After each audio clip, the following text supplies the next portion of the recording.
Paz e luz, sejam bem-vindos a mais uma aula do estudo aprofundado da doutrina espírita. Nessa aula, vamos falar sobre o judaísmo. Estudo aprofundado da doutrina espírita, livro 1, Cristianismo e Espiritismo, módulo 1, antecedentes do cristianismo, roteiro 4, o judaísmo. Informações históricas. Abraão teria recebido de Deus a inspiração de estabelecer-se nesse país, fundando ali uma descendência cumulada de favores por Deus e objeto de sua especial predileção. Inicialmente, vamos fazer essa análise histórica do processo de formação do povo judeu. E o nosso material já começa chamando a atenção para uma curiosidade a respeito da influência da cultura do povo judeu no Ocidente. E se nós formos analisar a origem do povo judeu, se limita a uma área muito restrita e que nessa área se desenvolveu o povo hebreu, que veio dar origem ao povo judeu. Iniciando a formação histórica, começa nos apresentando a figura de Abraão como o pai, a origem do povo judeu. Se nós formos analisar os livros da Bíblia, ali já na Gênesis temos o Abraão, a figura de Abraão sendo citada, a história de Abraão sendo apresentada como aquele que, ouvindo o chamado de Deus, ele se desloca, ele sai de Ur e vai para a terra que Deus havia prometido a ele, aonde ele iria ali fazer surgir os seus descendentes, que ficar ali em Canaã. Então, Abraão sai de Ur, vai para Canaã, levando Sara e levando também uma escrava. Nesse processo ele não conseguia ter filhos e ele acaba tendo um filho com sua escrava e depois Deus o promete, diz que ele vai ter mais filhos e que a descendência dele povoará a terra. Então nasce ali de Abraão e Sara, Isaac. De Isaac descende Jacó. E Jacó tem 12 filhos e esses 12 filhos é que dão origem às 12 tribos do povo judeu, aos 12 reinos que juntos formam o reino de Israel.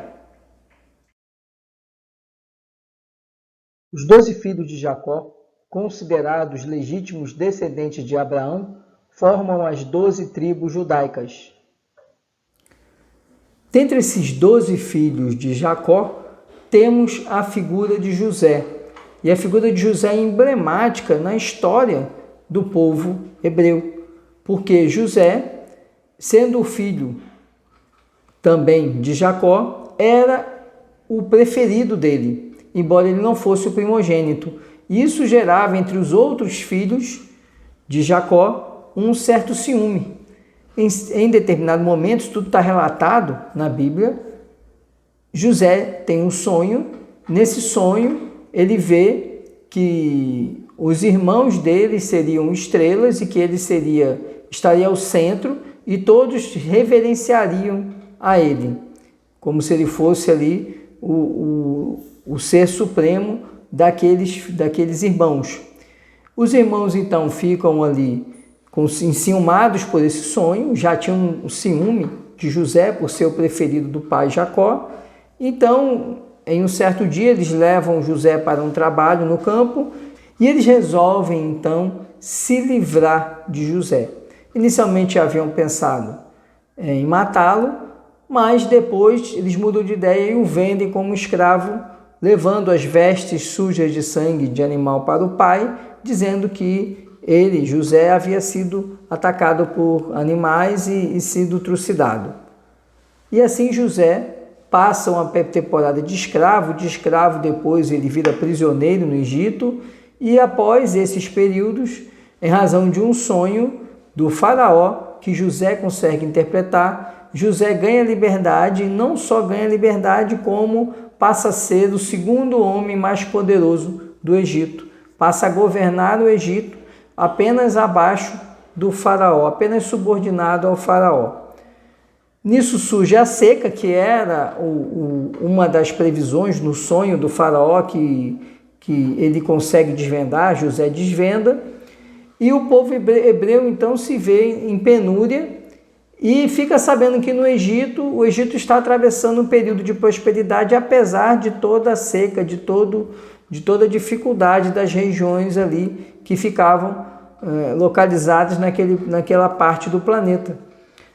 Então eles vão para o Egito e lá acabam encontrando José, e ali eles são acolhidos por José com a anuência do faraó e permanecem. Só que morre José e vão morrer, o faraó morre, então nas sucessões de poder no Egito resolve então escravizar o povo hebreu, e o povo hebreu experimenta 400 anos de escravidão. Essa escravidão só é interrompida, só cessa com a vinda de Moisés. Por volta de 1700 a.C., o povo judeu migra para o Egito em razão da fome, onde é escravizado por aproximadamente 400 anos. A libertação do povo judeu ocorre por volta de 1300 a.C., seguida da fuga do Egito, comandada por Moisés. Moisés, então, ele, com a orientação de Deus, com a submissão dele à vontade de Deus, ele acaba conseguindo libertar o povo hebreu. A saga é um pouco maior, né? Estou aqui encurtando a história. E nessa libertação do povo hebreu, ele promete levar o povo hebreu à terra prometida, levar de novo o povo hebreu à terra prometida. Nesse processo de caminhada à terra prometida, em determinado momento, Moisés recebe os 10 mandamentos, né? A lei, né? Figurada nos 10 mandamentos.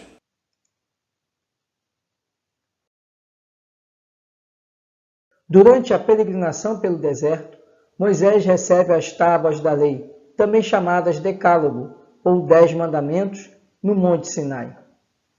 Em razão de uma série de problemas do povo hebreu, da cultura que ele ainda trazia, das reminiscências da cultura egípcia, acaba que ele não conseguia, o povo hebreu, ele teve dificuldade em vários momentos de reconhecer o Deus único.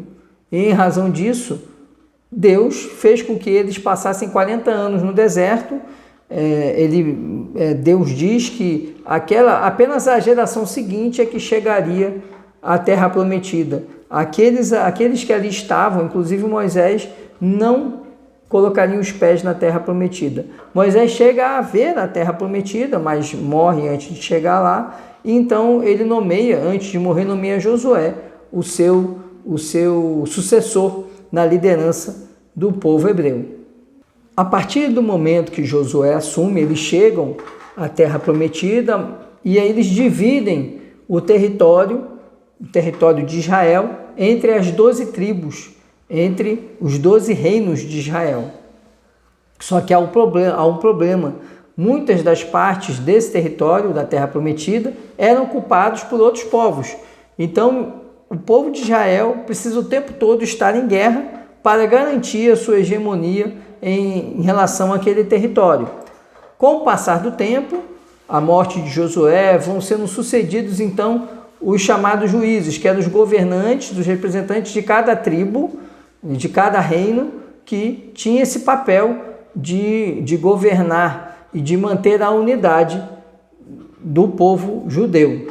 Mas acontece que essa unidade do povo judeu acaba sendo abalada justamente porque eles começam a não cultuar mais um único Deus, começam a adotar práticas politeístas, até em razão da interação com outros povos que eles acabavam tendo que dominar para assumir aquele território, para manter o território de cada das tribos, de cada uma das tribos.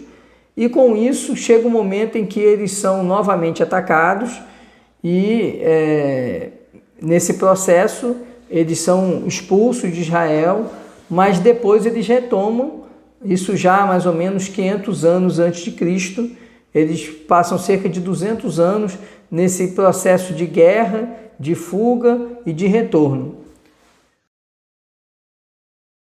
No ano 586 a.C., mantendo-se a divisão das tribos judaicas em 2 reinos, nascem a esperança e a fé no advento de um Messias, o enviado de Deus, capaz de restaurar a unidade do povo, garantindo-lhe soberania divina sobre a humanidade.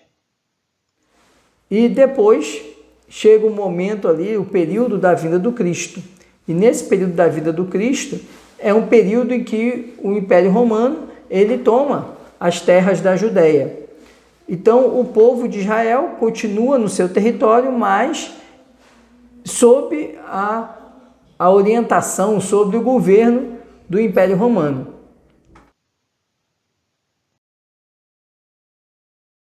Em 135, Jerusalém é arrasada. Com a destruição do Templo de Jerusalém pela segunda vez e da própria cidade, inicia-se o período da grande dispersão do povo judeu, conhecido como diáspora. E depois, em 135, acontece a grande invasão de Jerusalém, a destruição do templo, a destruição da cidade de Jerusalém, e acontece a chamada diáspora, que é a saída do povo judeu da região de Israel. E diáspora porque eles se espalham pelo mundo. Eles vão, então, ocupar outras terras no orbe terrestre, eles vão se deslocando a outros locais, normalmente locais no Ocidente, e eles só retornam para Israel quase 1.800 anos depois. Só retornam a partir do momento em que acontece o fim da Segunda Guerra Mundial e a ONU declara o Estado de Israel e reconhece o território de Israel como território do povo de Israel e daquele novo Estado soberano que seria o Estado de Israel. A diáspora termina em 1948, com a criação do Estado de Israel. A religião judaica. O judaísmo é a primeira religião monoteísta da humanidade. Agora, falando sobre a religião judaica, temos aí que a religião judaica foi a primeira religião monoteísta do planeta Terra. Então, temos um comentário de Emmanuel, que está na obra A Caminho da Luz, onde Emmanuel apresenta que o povo hebreu ele tem origem em povos, num determinado povo que foi degradado para o planeta Terra da constelação de Capela. E esse povo ele já tinha uma característica de ser muito espiritualizado, ser muito ligado à questão de Deus e do entendimento sobre a existência de Deus. Isso favorece que os hebreus sejam o primeiro povo na Terra a entender a existência de um Deus único. O judaísmo possui uma unidade doutrinária simbolizada, primeiro, na Torá, ou Torá, segundo, na conquista da liberdade obtida pela retirada do Egito, travessia do Mar Vermelho e conquista de Canaã. Terceiro, libertação do cativeiro egípcio, conhecida como Páscoa judaica. Quarto, no conceito de nação constituído durante a peregrinação de 40 anos no deserto e na chegada à terra prometida, Canaã. E quinto, na crença de serem judeus, o povo eleito por Deus. Então acabamos de ver que o judaísmo tem alguns princípios, algumas características que tornam o judaísmo uma religião estruturada. A primeira delas é a existência da Torá, que está representada pelos primeiros livros que nós temos na nossa Bíblia, que é Gênesis, Deuteronômio, Êxodo, Números, Levítico. E outro aspecto que também é fundamental na religião do judaísmo é a questão exatamente da libertação do povo hebreu e da saída dele do Egito. Esse aspecto também é fundamental dentro da religião judaica. Outro aspecto é o sentimento de nação, que é formado exatamente com os 40 anos da peregrinação do povo no deserto. E outro aspecto ainda é o sentimento do povo hebreu de ser o povo escolhido por Deus. Estes são os principais aspectos que sedimentam a religião judaica. Outro aspecto importante é essa visão de ser o povo escolhido de Deus. É uma visão que tem um aspecto muito forte, não só na cultura judaica, como também na religião judaica. E ainda, eles enxergam a relação com Deus não como uma relação voltada com a oração ou voltada com as meditações, e sim com a submissão à vontade de Deus. Então, a religião judaica, o judaísmo, ela percebe muito essa ligação com Deus como uma relação de submissão às vontades que vêm de Deus. Então, eles veem que o homem vive para depois reviver, embora não seja bem definido dentro do judaísmo como seria esse processo de reavivar, de reavivamento. O que para nós no Espiritismo entendemos como reencarnação, que seria o retorno do espírito para outro corpo carnal, em uma nova jornada terrena. É importante assinalar que, a despeito de os judeus representarem uma raça de profetas e médios notáveis, em Deuteronômio, capítulo 18, versículos 9 a 12, existe a proibição mosaica de evocar os mortos.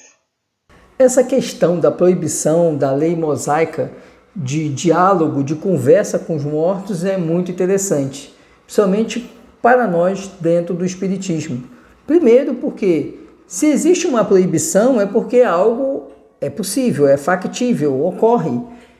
Então o primeiro aspecto é que a própria negação, a própria proibição feita por Moisés para que o povo hebreu conversasse com os mortos, significa que o diálogo com aqueles que estão no mundo espiritual é possível. Outro aspecto importante sobre essa questão da proibição do diálogo com os mortos é que a finalidade que Moisés adotou, essa proibição, era de coibir as práticas que vinham do Egito, as práticas que o povo ainda trazia do tempo que viveu no Egito como escravo, porque eles queriam continuar a desempenhar determinados comportamentos que estavam levados a misticismos, ao diálogo com os mortos para obter orientações a respeito de coisas da vida material, de situações mundanas, enquanto desprezavam ou deixavam de lado a relação com Deus. E por isso que veio a proibição por Moisés de que o povo conversasse com os mortos. Na lei mosaica há duas partes distintas: a lei de Deus, promulgada no Monte Sinai, e a lei civil ou disciplinar decretada por Moisés. Uma é invariável, a outra, apropriada aos costumes e ao caráter do povo, se modifica com o tempo. Esse aspecto da distinção entre a lei confiada por Deus a Moisés e as leis civis que tiveram que surgir para garantir a ordem do povo hebreu, ela é muito característica, porque quando nós pegamos ali os 10 mandamentos, nós encontramos ali preceitos que são base da relação ali com Deus. Os livros sagrados do judaísmo. Primeiro, a Torá. A palavra Torá significa a correta direção e, por extensão, ensinamento, doutrina ou lei. A base da Torá é o Pentateuco mosaico, existente no Velho Testamento e que representa a lei escrita de Deus, cujo núcleo central é o Decálogo. Segundo, os profetas, ou Neviim. Terceiro, os escritos poéticos. E quarto, o Talmud, ou Talmud. Quando analisamos os livros sagrados do judaísmo, nos deparamos com a Torá. Torá é um conjunto de livros que nós, inclusive, encontramos na nossa Bíblia, no Antigo Testamento. A Torá, então, ela é composta pelos livros Gênesis, Êxodo, Levítico, Números, Deuteronômio. Esses são os livros que compõem a Torá. E a Torá também tem a chamada Torá oral, que é a transmissão oral dos ensinamentos, dos conhecimentos que trazem as reminiscências da origem do povo judeu. Os profetas seriam os livros que são compostos como também os livros de profetas que estão no Antigo Testamento. Entre eles, temos os livros de Abacuque, Miqueias, Zacarias, Malaquias.